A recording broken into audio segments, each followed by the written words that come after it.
Ayaka and I were just talking about you. Is Chevra still not joining us today?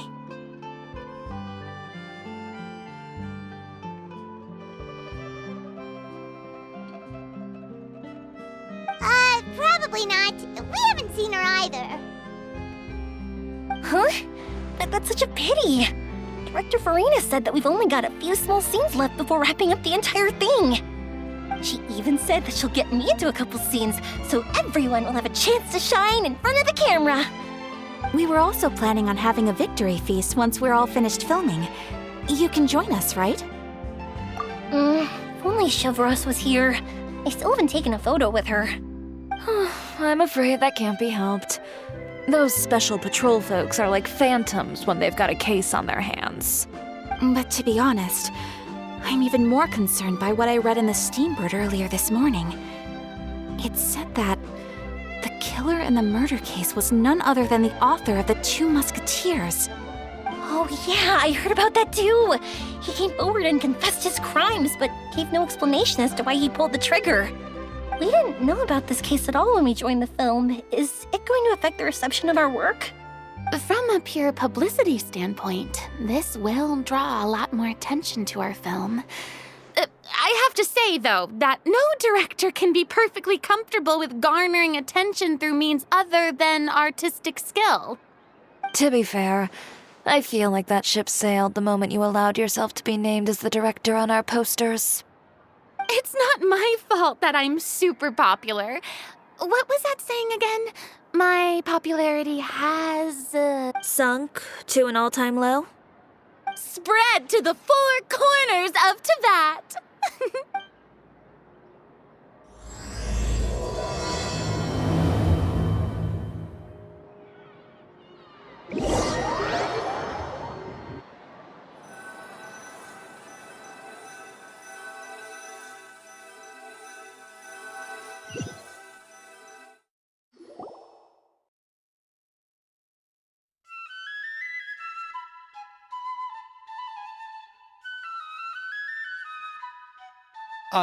Excuse me, everyone.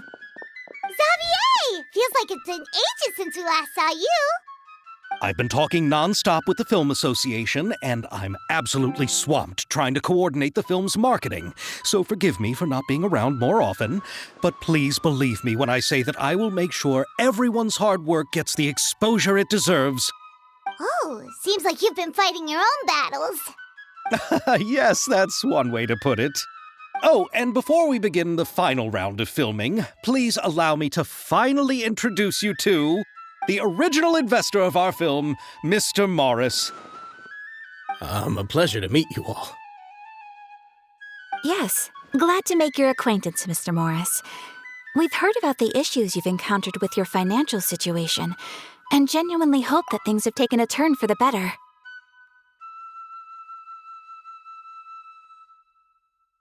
Oh, well, the situation has indeed improved somewhat. Don't worry, Mr. Morris. Accidents and last-minute challenges happen all the time. There's no need to blame yourself over it. The good news is that we're almost done filming now, and I would even say that this is the best story I've ever seen. Is that so? I say that's great news. All right, now that we've gotten all the pleasantries out of the way, let's get this show on the road. We'll mostly be filming typical people and scenery from the streets today to improve the sense of environmental ambiance in some parts of the film. Oh, and there'll be a cameo for Mr. Kamisato and Miss Yoimiya as well. They'll be used to show outsider perspectives on the fates of the 2 Musketeers. That's right. Ayato should be here any minute. Excellent! Then let's start with the scenery shots. Camera and clapper loader, you're up. Yep, we'll be ready. Remember, all we need are some wide zoom shots of the streets. If you happen to find some particularly lovely patches of flowers and grass, feel free to grab some close-ups of those as well. Ready? Lights! Camera! Action! Okay, now move the camera slowly. Try to focus on that flower. What's wrong? Just adjust the focal length a bit. Something the matter? Huh? But wasn't it working fine for all the days before? Veronique, can we try a different camera? No problem. How about this one? All right, let's give it another try. Lights! Camera! Action!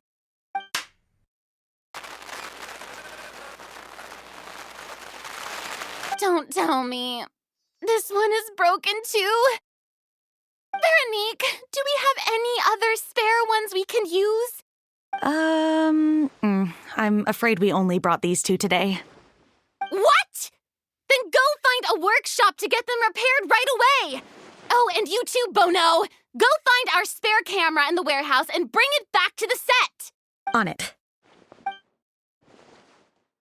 Greetings, everyone. My apologies for the delay. Is something the matter, Ayaka? It seems like there are some issues with the filming equipment today. We're stuck for the moment. I see. Well, let's not just stand here twiddling our thumbs. Actors, to the makeup booth. We'll start on the next scene as soon as we get a working camera.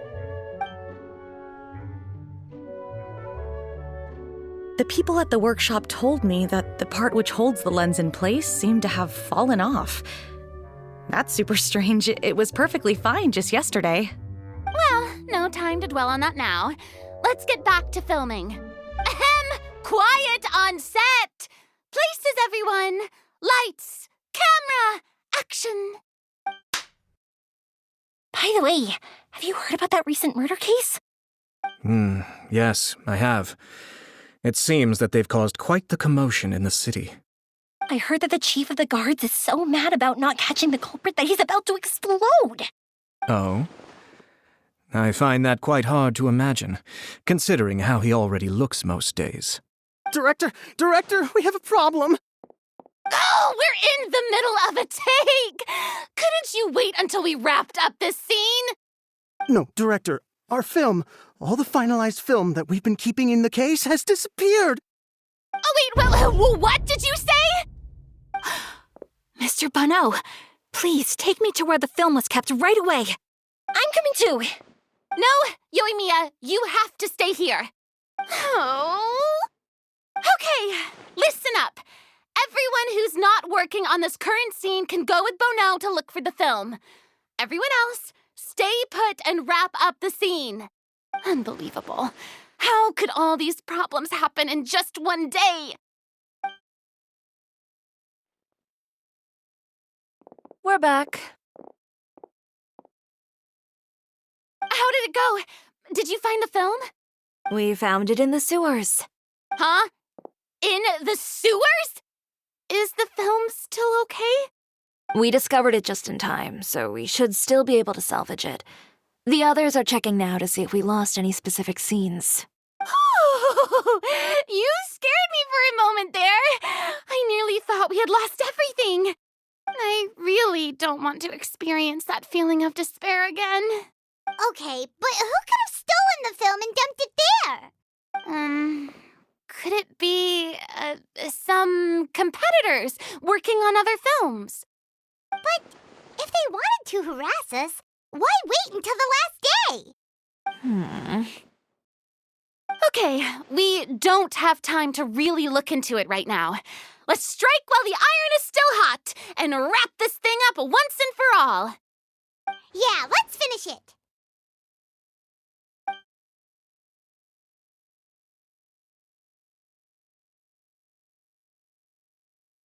I would like to officially announce that our entry to the festival, The Two Musketeers, has now concluded filming! Paimon is spent. It's so late already. Even though the filming process proved to be extremely challenging, everyone provided valuable and unique contributions to the final product. Thank you all for your dedication and support. And just like Director Farina, I would also like to extend my most heartfelt thanks to all of you. Really, you've all helped me so much. All right, let's save the awards speech for later, and hopefully also get some rehearsals in before the real thing. Anyway, now it's time to party! Let's all make our way to the beach and have a celebration feast so loud and fun that even the blubber beast will want in. Party, party! Paimon wants to party!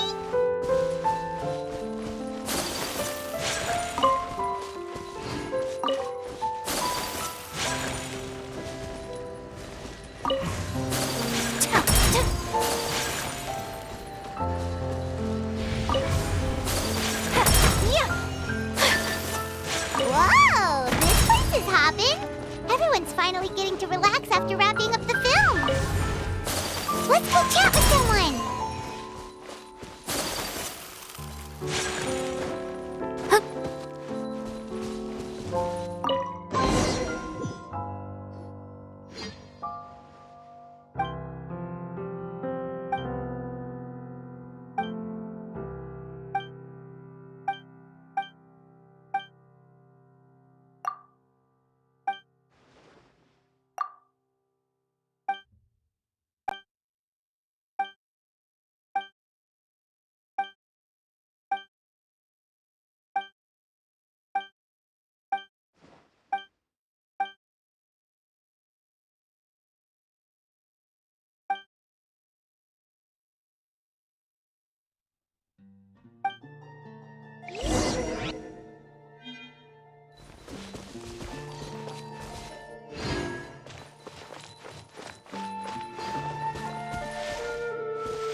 Have you ever seen a fireworks show, Mr. Morris? It's pretty amazing.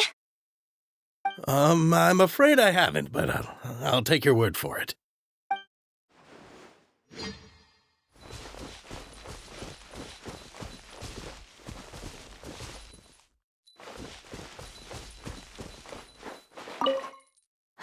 This is turning out to be quite the party. Hey,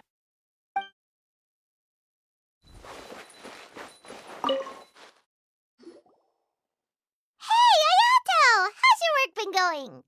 Everything went rather smoothly. Thank you for your concern. Ayato told me that we've already confirmed the dates for some Inazuma Fontaine cultural exchange events. So the next time we visit, we'll be doing so in our capacities as the representatives of the Yashiro Commission. Oh, that's great! Then maybe Paimon will be able to find Fontaine detective novels in Inazuma from now on. Oh, wait. Wouldn't Yaimiko get upset if that happens? That would be stealing some of her business.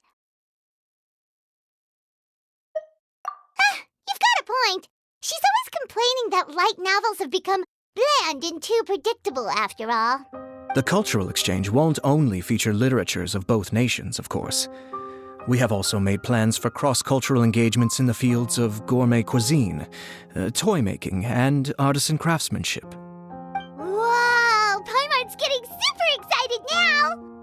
When the time comes, be sure to visit and participate in all the events.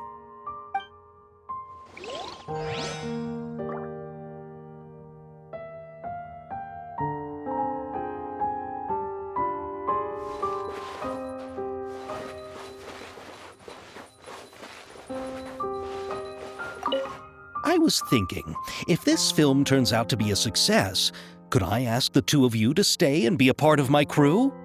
Of course, I'll definitely increase the pay for next time. I'd be more than happy to, Mr. Xavier. Thank you for the offer, Mr. Xavier.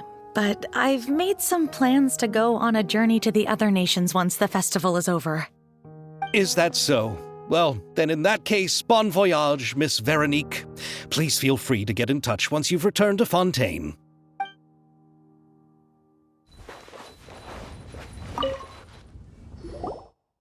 Farina! Oh, my darling clapper loader and camera operator. You've both worked really hard. Paimon thinks you worked even harder than us. Honestly, Paimon was getting a little tired of playing with the clapperboard by the end of it. Worst of all, Paimon started having dreams of you shouting, "Lights, camera, action!" into Paimon's ears. The actual dream can't even start until you've yelled that. Hey, if anything, shouldn't I be more grand and delightful in your dreams?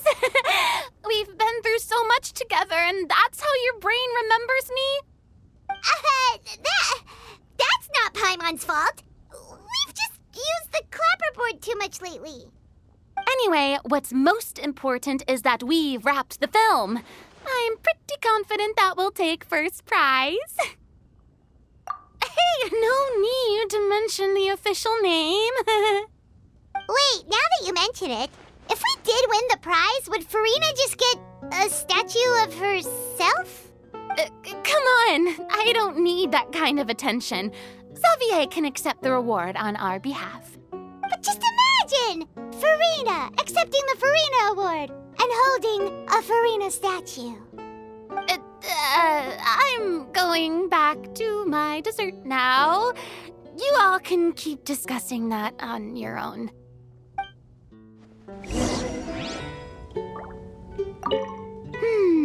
What kind of dessert should I try next?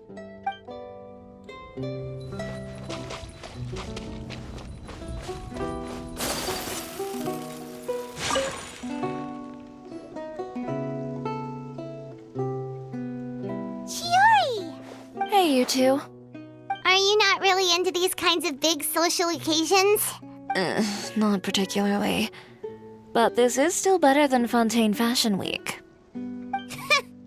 But if this film becomes a big hit, people will definitely come flocking to your shop. Yes, that's highly likely. As long as the film can premiere as planned. Are you still worried about the case? That and all the obstacles we had to face today. You're right. It's as if all our bad luck just manifested at once. But why today of all days? No, it's nothing. We've already delivered the film to the editors, so there should be nothing more to worry about. How are you doing, Mr. Morris? You having a good time? Well, you could say that. Do you happen to know when the party is scheduled to end? Judging by how much fun everyone's having, I'd say probably not until well after midnight. Is there something that you still have to take care of at home, Mr. Morris? Oh, well, I'm just not a late night person, so I might take off shortly. Oh no! Silly me. I almost forgot something super important. Oh, what is it? I prepared a whole batch of fireworks for the party, but I forgot to bring them over from the warehouse. Fireworks, you say? Well, that's truly a pity. Sorry things didn't go as planned.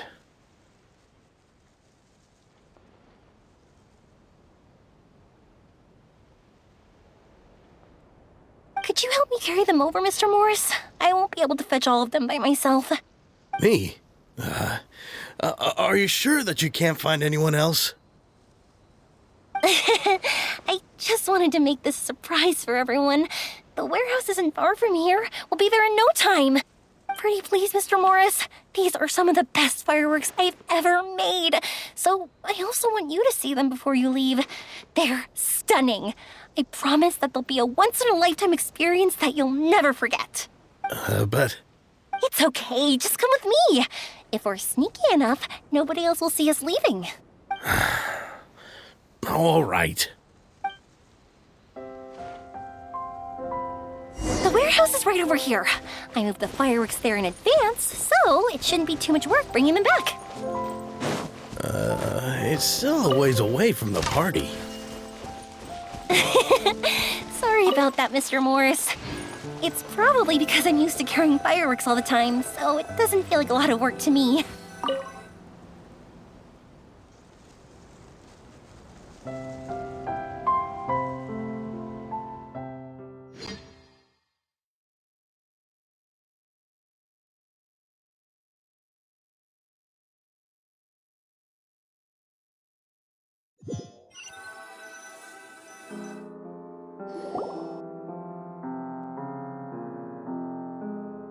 It's dark in here. Wait here, Mr. Morris. I think the light switch should be somewhere over here. Why did I have to get roped into this? What was that?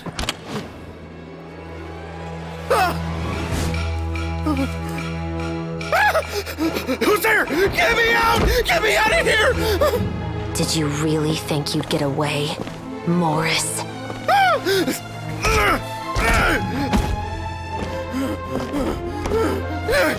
You've got the wrong guy! It wasn't me! I'm not the killer! You know, Eliza died a far more heroic death than this. She fought your assassin to the end, to save the children she had hidden beneath the floorboards.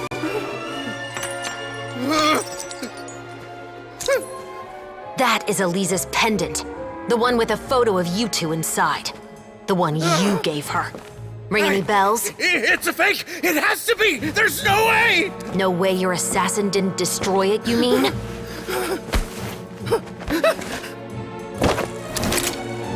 Did you ever love her, Morris? Or was killing her always the plan? No, please. Listen to me. I told Eliza to keep us a secret. I paid her plenty for her silence. I never thought she'd keep the child. Everything was gonna come out, and I had no choice. She'd force my hand. No! I'm begging you. I have money. Just name your price, please. You can keep your Mora, and you can go to hell.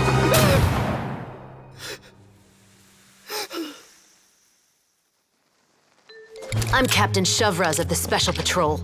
Morris, you're under arrest for Eliza's murder.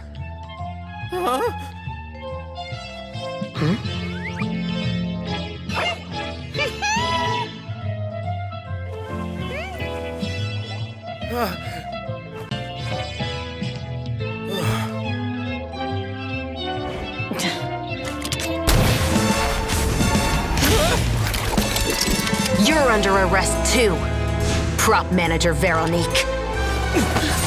Or perhaps I should call you the Second Musketeer.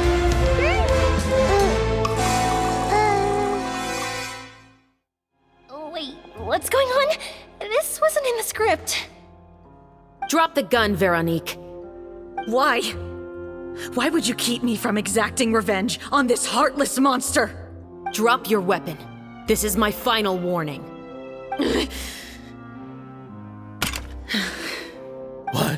What is going on? Do I have to spell it out for you, Morris? Everything that took place just now was staged to get you to confess the truth. But this last part is all improv, of course. Shivers, you told us you wanted us to help you stage a play. You never said anything about the Second Musketeer. It's because even I had no way to confirm my theory until now. Thank you for your performance, Yoimiya. Could I trouble you to go and bring in the other Special Patrol members? They should be on standby just outside. Oh, and please tell the other cast members not to worry about us. We'll be rejoining them shortly. On it!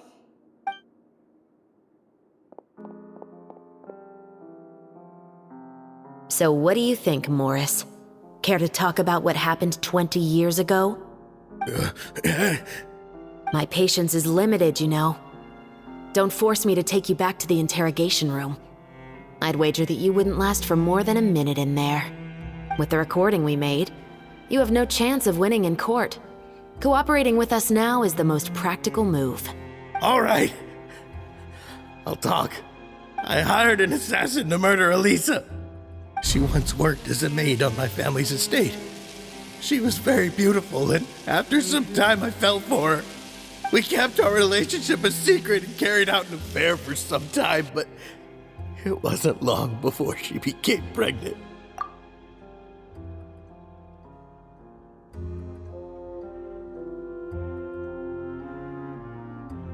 And if my parents ever found out, they would have stripped me of my inheritance and status, driven me out of my home. I also didn't expect Elisa to insist on bringing the pregnancy to term. She even asked me to leave my family and travel far, far away with her. She believed that you were truly in love with her. I didn't have a choice. I gave her a large sum of mora, told her to leave the family and to get rid of the baby. But then years later, she sent me a letter. There were photos of 2 children, and she even asked if I could find some time to visit them. Huh? 2 children? Paimon thought Baptiste was the only... you mean... Even if she had the children against your will, you could have just ignored the letter entirely. Why kill her? I had just gotten engaged to be married to an heiress from another wealthy family. So if anyone were to find out about Elisa, my life would be completely ruined. I didn't have a choice. No. You always had a choice. You just made the wrong choice. Again. Do you know how it feels to watch your mother be killed right in front of you? My brother and I were hardly even school age yet. We were hidden beneath the floorboards, grasping each other's hands like a lifeline. We were so terrified that we didn't even know we could ever take a breath. All we could do was to watch Mother try to fight back, and then collapse to the floor.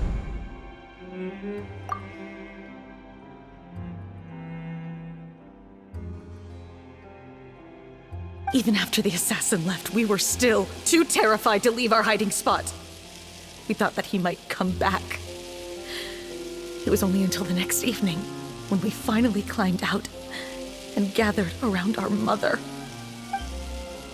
But she had already become cold and stiff to the touch. You made up your mind right then and there to bring this case to light. Not only that, we resolved to get our revenge. And that's why you became the Musketeers. No, that's why I became a musketeer. The man from before was also killed by me.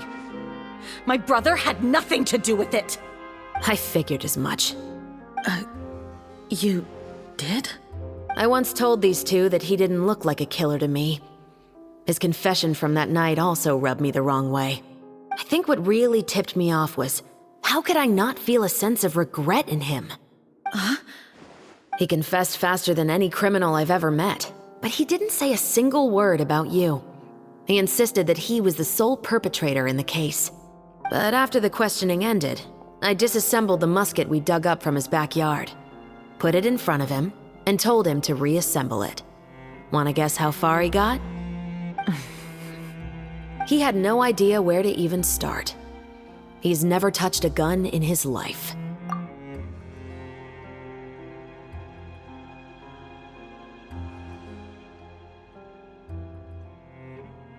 Based on that, I determined that he was not acting alone. He only surrendered himself to draw our attention and create a moment of opportunity for his partner. So, I decided to play along. And as expected, the second musketeer followed us without hesitation once she saw Morris get separated from the rest of the cast. Besides, why else would he call the novel The Two Musketeers? But how did you know it was Veronique? I figured it out the moment Baptiste told me his father's name. That so-called financial crisis was all just a ruse. He just wanted to sign up as the investor and then leave the film without any source of funding. After all, he has a vested interest in minimizing the reach of this story. It's really just the same thing as what he did to Elisa all those years ago. Human scum. But then Xavier pulled out all the stops and got the film made against all odds. Morris couldn't have that. With the killer in custody, he figured it was safe to act. And so he came to visit the set today, just as I expected. Wait, so you were behind all those mishaps today? As for the identity of the second musketeer, I assumed they'd probably stay close to Morris and look for an opening. And if they already knew that Morris was the film's investor, then that narrowed the list of potential suspects as well. Furthermore, Being the props manager would allow the culprit to avoid scrutiny by purchasing mechanical parts in the name of the crew. With that hypothesis in mind, I went back to check Baptiste's orphanage adoption records. Guess whose name I saw on the same page, just a few lines from his. My brother. He trusted you.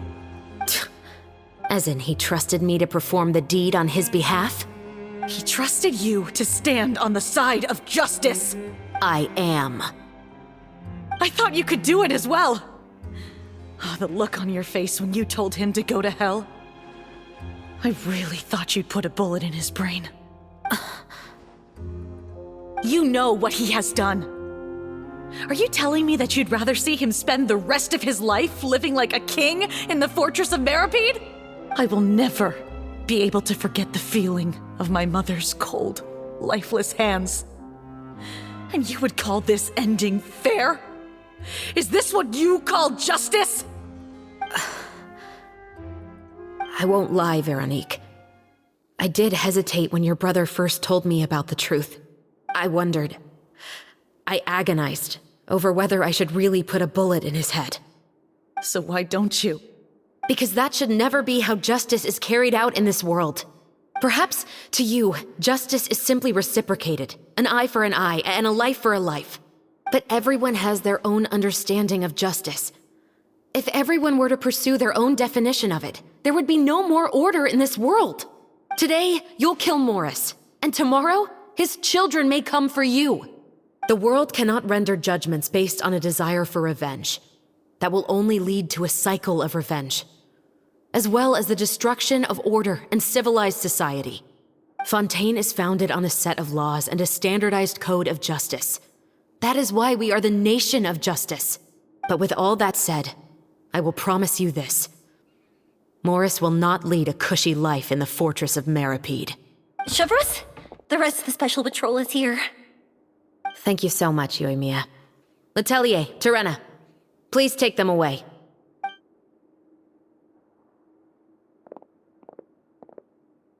I still can't agree with your reasoning.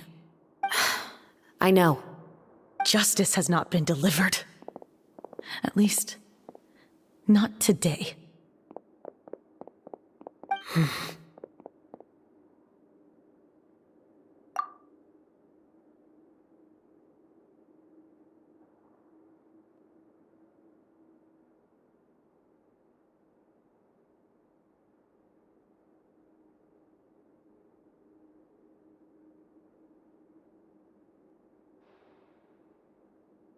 Chevreuse. Let's go. We should give an explanation to the crew. Thank you for your concern. I'm fine. I'm just thinking about the things in life that have driven people to take justice into their own hands.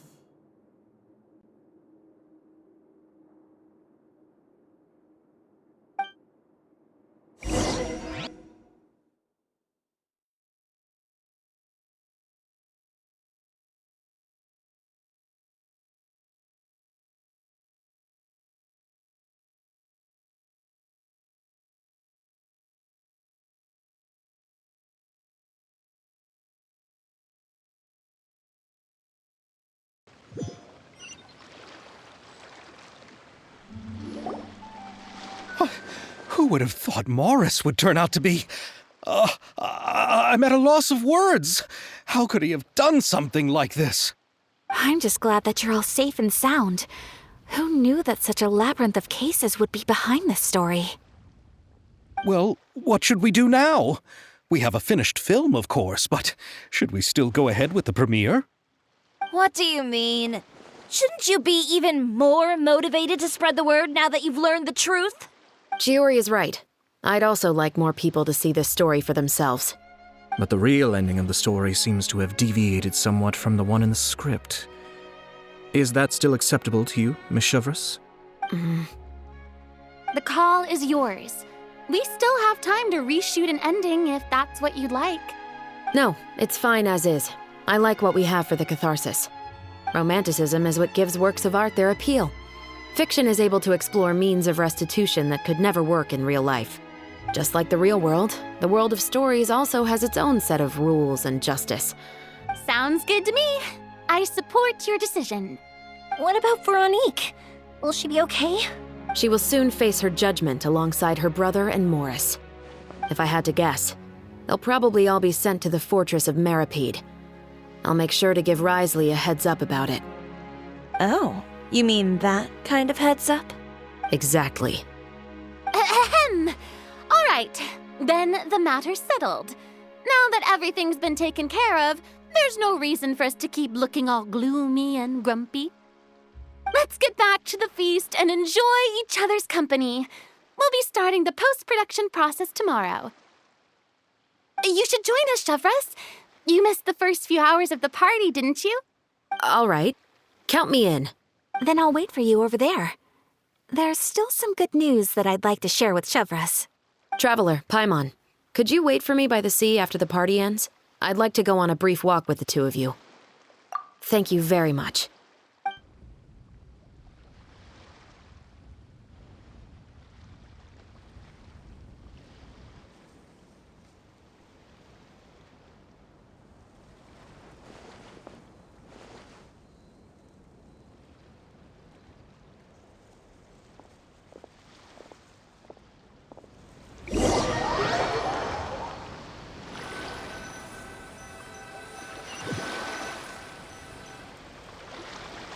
Sorry for the wait. Oh, we weren't waiting long at all. Is there something else you wanted to tell us? No, I don't have anything new to share. I just felt that since you were my investigation partners, I should have another conversation with the two of you.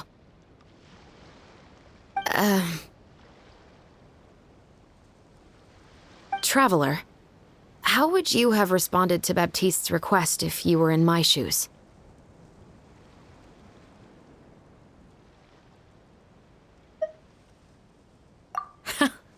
Just like the protagonist of the story, huh? Can't say it doesn't suit you. When I was young, my father often took me here to swim. We'd come rain or shine, even when it was freezing cold. He told me that swimming was the best activity to train one's strength of will. You could never give up before reaching the shore, especially when the water was cold. Oh? Why's that? Because the moment you give up would be the moment you die. At that point, I still hadn't received my vision. One winter, the chilly wind felt almost like knives on my skin, and the seawater was so frigid that it numbed my toes the moment I stepped in. I cried and begged my father to spare me from having to swim across, but he wouldn't listen. He used to be a member of the Special Patrol as well. You could say it was his way of educating his children. That sounds awful. When he saw that I wouldn't stop crying, he just picked me up and tossed me into the icy water. The bone-chilling cold took away my senses. I couldn't feel anything but fear and rage. I waited for my father to save me, but one look and I knew he'd already started swimming for the opposite shore. I realized that if I were to give up, I really would die right then and there. I used all of my strength to try and catch up to my father. Those few minutes felt longer than my whole life up until that point. I did, however, make it to the other side. I've never felt afraid about anything in my life after that, nor have I ever cried again.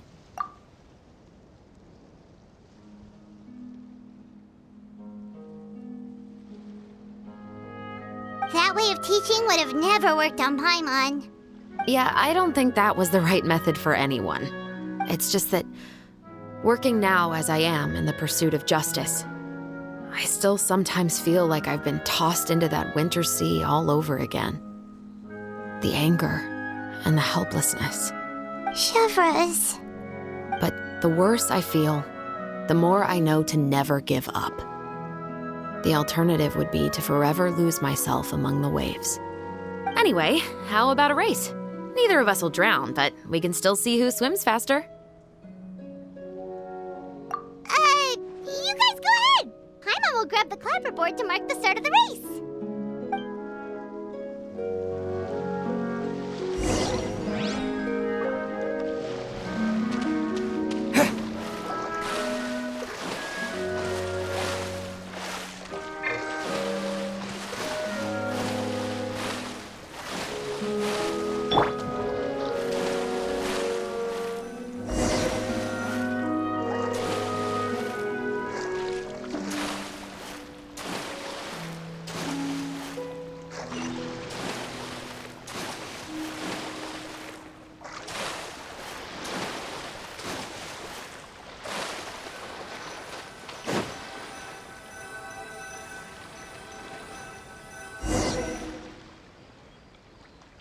Oh, that felt good.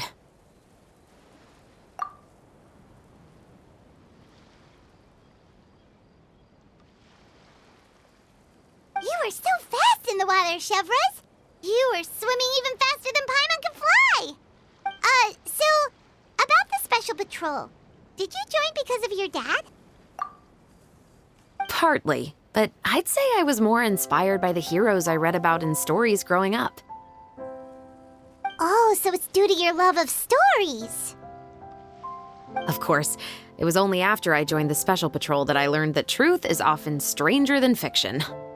Come on, let's walk a bit more.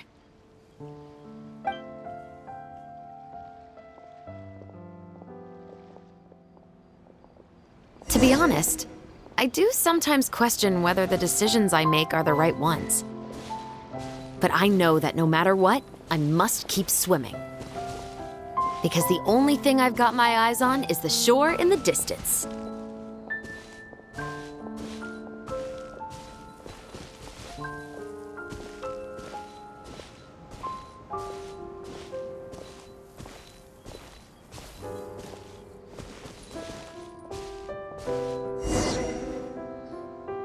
Thank you for coming on this walk with me.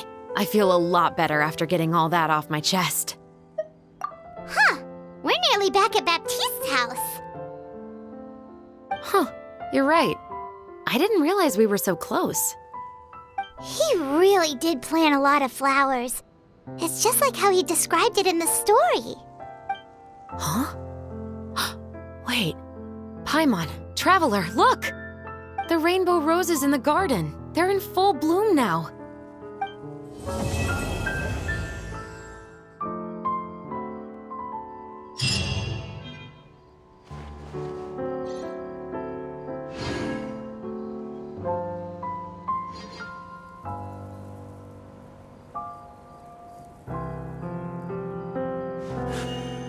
A blade embraces its duty.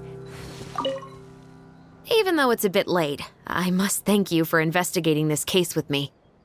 Not on behalf of the Special Patrol this time. It's a personal expression of gratitude from yours truly. Oh, you want to hear more about my father? To be honest, I didn't spend that much time with him.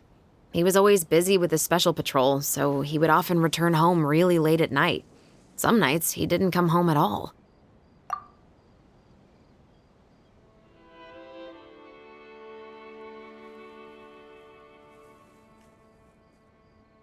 Once, he didn't come home for a long time, maybe a whole week or so.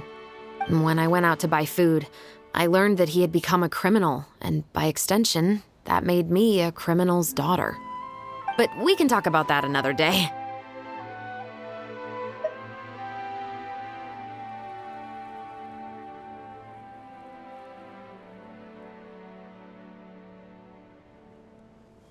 I actually have a lot of sympathy for Veronique and Baptiste. I can understand the hatred they feel for their father. But that doesn't mean I'll allow them to walk the path of evil, even if it might lead to another sense of justice. Films are different from the real world. They're a form of art and represent the wishes in people's hearts. I adore the two Musketeers, and I'm very happy to have had the opportunity to act the role as one. I can't wait to catch the film when it premieres in the Opera House. I'm looking forward to seeing the audience's reaction to the climactic ending. Thank you for looking out for me. I'll see you at the award ceremony. I'd be very surprised if we don't win.